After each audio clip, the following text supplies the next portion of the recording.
Hello sweet friends, my name is Angie and welcome to the Bumblebee Farmhouse, a place where I hope that you can find a little bit of inspiration to make your house a home sweet home. In today's video, I will be doing a German Schmear technique with my husband Danny.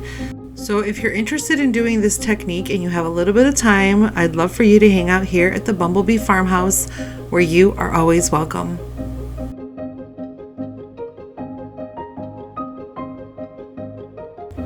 I've been meaning to do this for quite a while. I've really loved the look of this, and finally we are getting to this project after asking Danny a few times if he would be willing to do some of the hard work with me. So he's just unscrewing everything on this blank wall in the kitchen. I feel like this wall is a beautiful focal point where I put artwork, and I have shelves where I have some really nice decor, but I really wanted to give it depth and texture, and I feel that's where the German Schmear technique really comes in.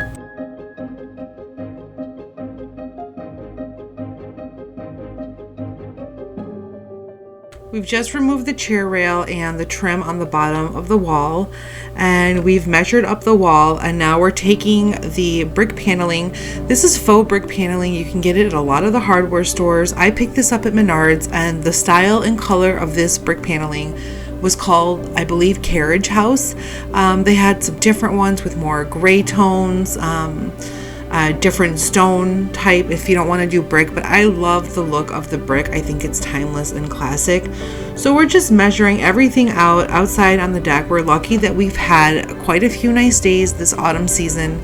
So Danny has a circular saw and he's measured everything out to fit, and then we're just going to go ahead and kind of wing it, take it piece by piece and see how everything fits. But definitely take your measurements beforehand. You definitely want to know the length and the width of the wall, and kind of go from there. You're going to have to do some cutouts with the light switches and the outlets, but if you have a few tools, you don't need too many tools, but if you have some tools and some patience, it can definitely get done.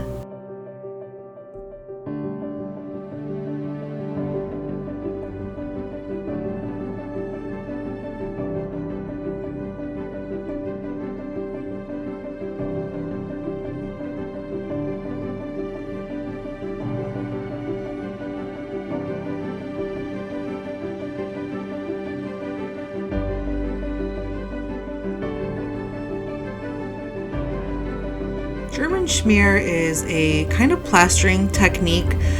So we took the brick paneling, and then you take plaster, not just plaster, we used actually the mud that you would use for drywall, and really it gives it such a rustic, kind of country farmhouse, like distressed but very rustic look, and that's what I really love about this. And you kind of just go over it on the brick. Now I was tempted to not do that because I actually loved the way that the brick was looking in the kitchen just as is, but I did have the German Schmear in mind. That was the whole point of doing this. So as tempted as I was to leave it, because it actually does look really cool just to have brick, I've decided to go ahead and go over it. Towards the end you'll see it, but it was very tempting to leave it as is. Now if I do another wall in the living room eventually, I may leave it. It does look really cool, and they do have different patterns and styles at the hardware stores, but this was kind of the one that I wanted. I wanted some red and orange to kind of peek out through the white plaster.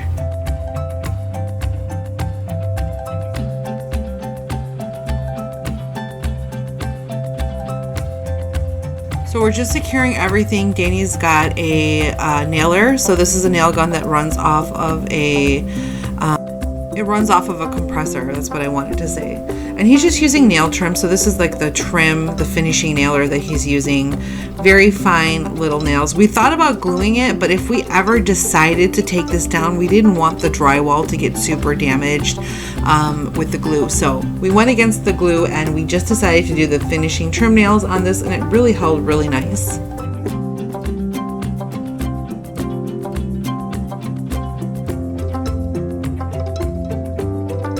Now this this main wall in the kitchen to get everything cut, measured, and nailed.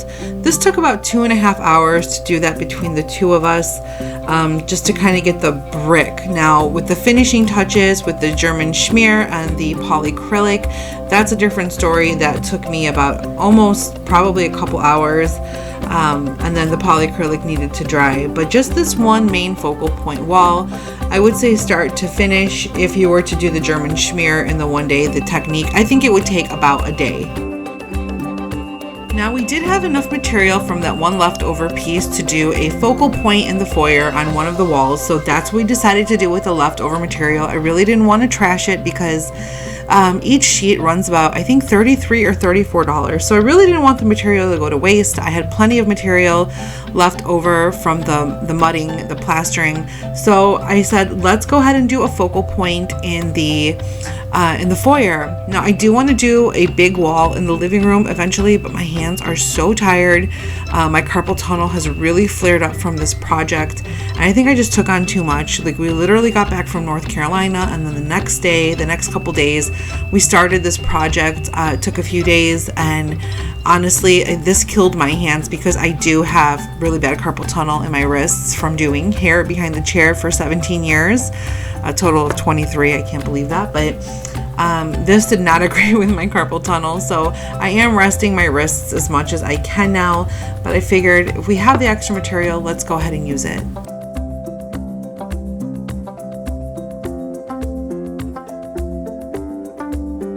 And I am sort of treating this project as if I'm grouting tile. Now, I don't know if you guys have ever tiled before, but you usually take a float and you put the grout. I took this tool at a 45-degree angle and I just went up and down, and my main focal point in the beginning was to get all the in-between lines on the brick. I treated it as grout. I really wanted it to be filled with the German Schmear, the white, the creamy white color, and then I would kind of focus on the brick. So I did lay it heavy, and then there really, from my understanding, is no real technique. I just kind of went in X patterns, up and down, and that's what I found online. There really is no set technique. There's so many websites that tell you so many different things, so this is just the way that I did it. I just slapped it on, went in a 45-degree angle where the brick lines are, treated it as grout, and then kind of went like on an X, like a crisscross over the rest. Some areas I went out with a heavier hand with the mud, but some areas I wanted it lighter. So in other words, I wanted the brick to be almost completely covered in some areas and then distressed and lightly covered in others. There's no set way to actually look at this. I just wanted it to look really rustic.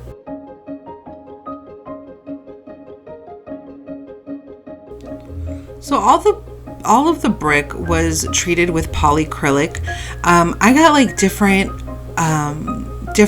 things that were said online. Some people said do not use polyurethane, use polyacrylic to seal the brick. So I didn't show it on this wall, but I am going to show it on the other wall in the foyer. It's just a clear liquid. So I did already have this wall sealed up that Danny is finishing up for me with the cow artwork and the shelving, but supposedly it's not supposed to make it turn like really yellow. I guess over time it can do that, but you can also take white paint and seal it. Now I didn't want to do that because I felt like if I took watered down white paint that it might cover the areas of the brick that I didn't want to, and it would kind of take away from the German Schmear look that I wanted. So this is what I ended up going with.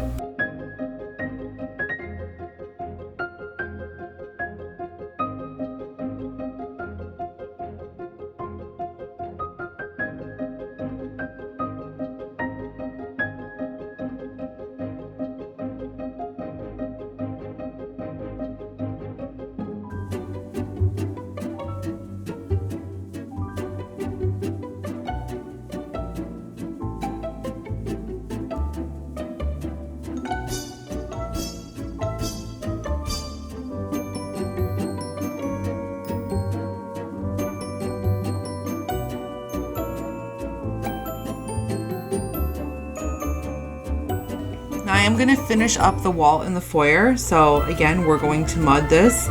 Take everything again at a 45-degree angle. Try to cover the brick lines, treating it as if it was grout. And then I will eventually go, you'll see, over the wall with polyacrylic.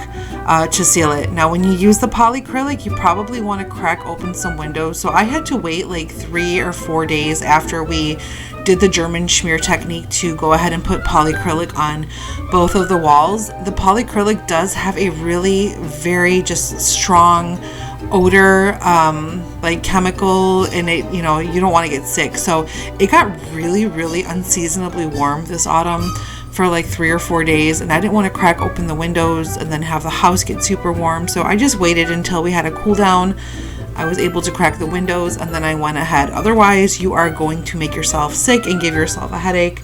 So it's just best to wait, but the scent is quite strong. So that's just something to take into consideration. You do want to have proper ventilation if you are doing this project.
Well guys, that's it. The German Schmear walls are done. I love them. I love how they turn out. They are so rustic, and I feel like it just goes so well with the whole country and farmhouse look in our home. So we did do the wall in the foyer, which you see me finishing up here, and the lovely wall in the kitchen, which has now become really a focal point. It looked nice before, but the after is just so nice. And yes, it takes some elbow grease and a little bit of work and time and some money. I would say to get both of these walls done with the material, with all of the material, including the tools, minus the saws. We had the saws and the nailer, but for the mortar and you know, the mud and the tools to put on the mud, and for the brick paneling, we probably spent around $150-ish, $160 to do both of the walls. I really love how they turned out. I think they're so beautiful. I'm hoping to get one more wall, a focal point done in the living room eventually. I'm really tired right now, so I am going to take a break and see in a few months if I feel like doing more. But it's a really nice alternative to, let's say, like wallpaper. Our walls are textured, and I don't think that the wallpaper would stick, because they do have wallpaper that looks like German Schmear, but I really love how this turned out. I think it's gorgeous, and if you guys are thinking about doing something like this, I highly recommend it. So I hope you guys found a little bit of inspiration to make your house a home sweet home here today at the Bumblebee Farmhouse. And remember, friends, as Dorothy Gill once said, there's no place like home. That's right, friends. Home, sweet home. I'll see you in the next one. Bye.